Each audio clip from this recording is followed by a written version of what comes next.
முயல் தோற்றதற்கான உண்மை காரணம். ஒரு அழகான காட்டில் ஒரு முயலும் ஒரு ஆமையும் வாழ்ந்து கொண்டிருந்தன. முயல் மிகவும் வேகமாக ஓடும். அதனால் அது எப்போதும் பெருமையாகச் சொல்வது, நான் தான் காட்டில் மிகவும் வேகமானவன் என்று. ஒருநாள் முயல் ஆமையை பார்த்து சிரித்தது. ஆமையே, நீ மிகவும் மெதுவாக நடக்கிறாய் என்று கேலி செய்தது. ஆமை அமைதியாகச் சொன்னது, முயலே, நாமிருவரும் ஓட்டப் போட்டி போட்டால் எப்படி? முயல் சிரித்து, சரி, போட்டி போடலாம் என்றது. அடுத்த நாள் எல்லா விலங்குகளும் போட்டியை பார்க்க வந்தன. தயார், தொடங்கு என்றதும் முயல் வேகமாக ஓடத் தொடங்கியது. ஆமை மட்டும் மெதுவாக மெதுவாக நடந்தது.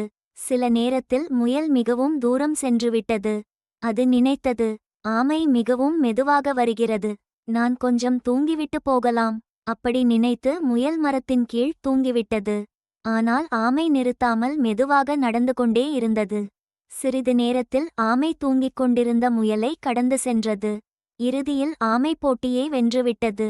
முயல் விழித்தபோது அது ஆச்சரியப்பட்டு போனது. ஆமையே, நீ வெற்றி பெற்றாய் என்றது. மோரல்: பொறுமையுடன் முயன்றால் வெற்றி நிச்சயம். இந்த கதை பிடித்திருந்தால் லைக், ஷேர், சப்ஸ்கிரைப் செய்ய மறக்காதீர்கள்.